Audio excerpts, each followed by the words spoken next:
Hello दोस्तों, नमस्कार। स्वागत है आपका फिर से नई वीडियो में। दोस्तों आज की वीडियो में हम देखने वाले कि आदिकाल को वीरगाथा काल कहना कहाँ तक उचित है। दोस्तों हमारा प्रश्न है कि आदिकाल को वीरगाथा काल कहना कहाँ तक उचित है। और दोस्तों इस संबंध में अपना स्पष्ट मंतव्य प्रकट कीजिए। या दोस्तों अखबार में प्रश्न इस प्रकार से पूछ सकता है कि दोस्तों आदिकाल के नामकरण की समस्या पर विचार कीजिए।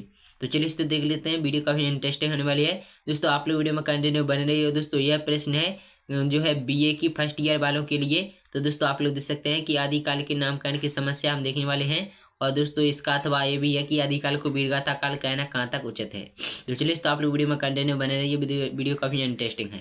दोस्तों हिंदी साहित्य का प्रारंभिक काल। तो दोस्तों हमारी हेडिंग है पहले हिंदी साहित्य का प्रारंभिक काल। दोस्तों वस्तु हिंदी साहित्य का प्रारंभिक काल। दोस्तों वस्तुतः हिंदी काल का प्रारंभिक काल जिसे रासो काल, चारण काल, दोस्तों आदिकाल, अपभ्रंश काल आदि अनेक नामों से विभूषित किया गया है। दोस्तों हिंदी का शाब्दिक विवादग्रस्त काल है। दोस्तों सर्वप्रथम मिश्र बंधुओं ने मिश्र बंधु विनोद में इसे दोस्तों आदिकाल कहा था। दोस्तों लेकिन आचार्य रामचंद्र शुक्ल ने इस काल में वीरगाथाओं की प्रधानता को दृष्टिगत रखकर इसे वीरगाथा काल कहना अधिक उपयुक्त माना। यानी दोस्तों समझा। दोस्तों शुक्ल जी के इस नामकरण के संबंध में हम तीन बातों पर विशेष ध्यान देना होगा कि एक ओर तो उन्होंने इस काल में वीर गाथात्मक रचनाओं की प्रधानता मानी है, दूसरी ओर जैनों द्वारा रचित प्राचीन ग्रंथों को धार्मिक साहित्य घोषित कर उन्हें रचनात्मक साहित्य की पद्धति से बाहर रखा है। दोस्तों तथा साथ ही नाथपंथी योगियों व सिद्धों की कृतियों को शुद्ध साहित्य में स्थान प्रदान नहीं किया है। दोस्तों शुक्ल जी की दृष्टि में इस काल में दो प्रकार की रचनाएं मिलती हैं। दोस्तों अपभ्रंश और देश भाषा। दोस्तों देश भाषा की अपभ्रंश की केवल 4 साहित्यिक कृतियां हैं। विजयपाल रासो, हम्मीर रासो और दोस्तों कीर्तिलता व कीर्ति पताका कही जाती हैं। दोस्तों जबकि देश भाषा काव्य की 8 साहित्यिक दोस्तों रचनाएं खुमान रासो, बीसलदेव रासो, पृथ्वीराज रासो, जयचंद्र प्रकाश, दोस्तों जयमयंक और दोस्तों जसचंद्र का परमाल रासो, खुसरो की पहेलियां और दोस्तों विद्यापति पदावली मानी गई हैं। दोस्तों शुक्ल जी का विचार है कि दोस्तों इनमें से अंतिम 2 तथा बीसलदेव रासो को छोड़कर शेष सब ग्रंथ वीरगाथात्मक ही हैं। दोस्तों अतः इसे वीरगाथा काल कहा जा सकता है। परंतु दोस्तों वास्तविकता यह है कि दोस्तों शुक्ल जी द्वारा उल्लेखित वीर गाथाओं में से खुमान रासो व परमाल रासो की परिवर्ती युग की रचना सिद्ध किया जा चुका है। और दोस्तों पृथ्वीराज रासो को अर्ध प्रमाणिक व अर्ध ऐतिहासिक रचना कहा जाता है। दोस्तों स्वयं शुक्ल जी पृथ्वीराज रासो को अप्रमाणिक मानते हैं और हम्मीर रासो तथा विजयपाल रासो की प्रमाणिकता भी संदिग्ध है। इसी प्रकार के केदार भट्ट का जयचंद्र प्रकाश संवत 1225 और दोस्तों मधुर कवि कृत जयमयंक का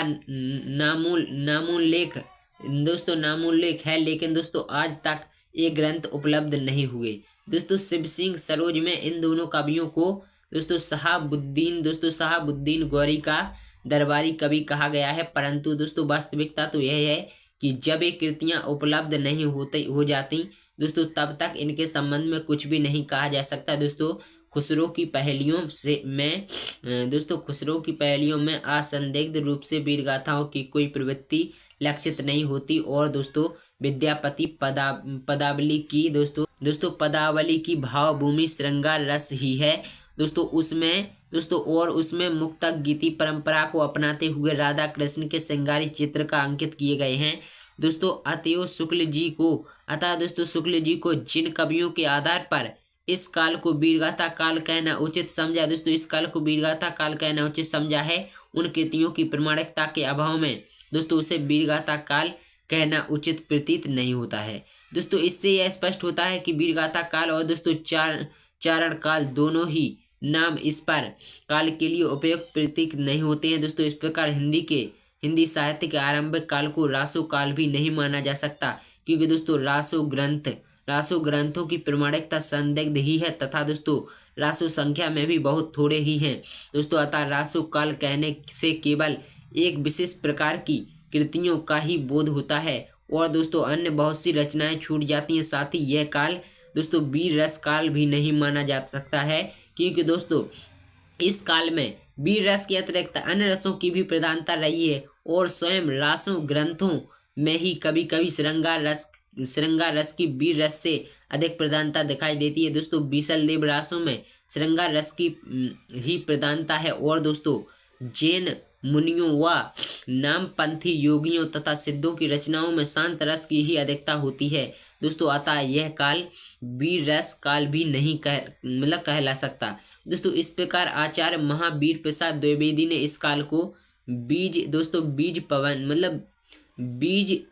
बपन काल के नाम से अभिहित किया है। वास्तव में यह नाम भी समीचीन नहीं जान पड़ता है और दोस्तों साहित्यिक पद्धतियों की दृष्टि से भी यह नाम असंगत ही है।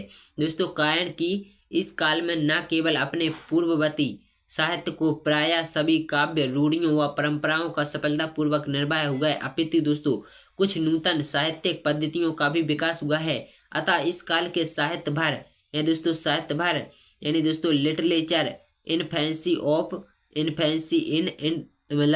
इंटरेचर की उक्ति लागू नहीं हो सकती है। दोस्तों यहाँ एक भी स्मरणीय है कि इस काल में दो भाषाओं या दो शैलियों की संधि होती है, लेकिन दोस्तों संधि नाम से अनुपयुक्त है, क्योंकि दोस्तों इस काल में दो पृथक या अलग अलग शैलियों का युग नहीं हुआ, बल्कि देश भाषाएं अपभ्रंश से ही विकसित हुई हैं। दोस्तों तथा प्राचीन शैलियों के अंदर ही नवीन प्रयोगों की कसमसाहट दिखाई देती है।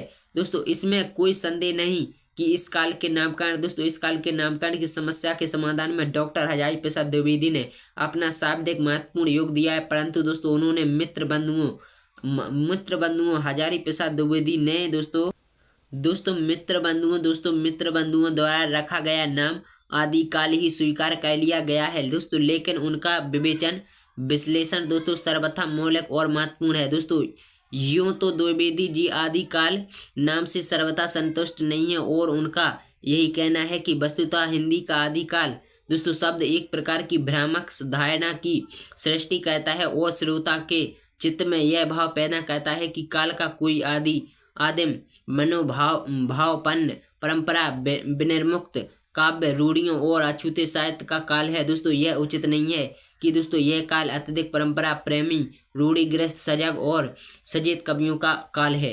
दोस्तों अतएव इस संबंध में अभी भी पर्याप्त छानबीन व अनुसंधान कार्य अपेक्षित हैं, लेकिन दोस्तों जब तक इस समय का कोई अन्य नाम नहीं रखा जाता तब तक इसे आदिकाल कहना ही उचित है। तो दोस्तों आशा करता हूं कि आप लोगों को वीडियो पसंद आई होगी और दोस्तों आप लोगों को इस प्रश्न का आंसर मिल गया हो कि दोस्तों आदिकाल को वीरगाथा काल कहना कहाँ तक उचित है। तो दोस्तों आशा करता हूं आप लोगों को वीडियो पसंद है। वीडियो को लाइक शेयर करना, चैनल पर सब्सक्राइब करना ना भूलें। चलिए दोस्तों हम मिलते हैं अगली वीडियो में, तब तक के लिए नमस्कार, जय हिंद जय भारत। और दोस्तों आप लोगों को इसी तरह के लॉन्ग वीडियो चाहिए तो आप लोग कमेंट कर देना। और दोस्तों आप लोगों को BA फर्स्ट ईयर के और भी किसी भी विषय के प्रश्न चाहिए दोस्तों आप लोग कमेंट जरूर से करें। चलिए तो मिलते हैं अगली वीडियो में।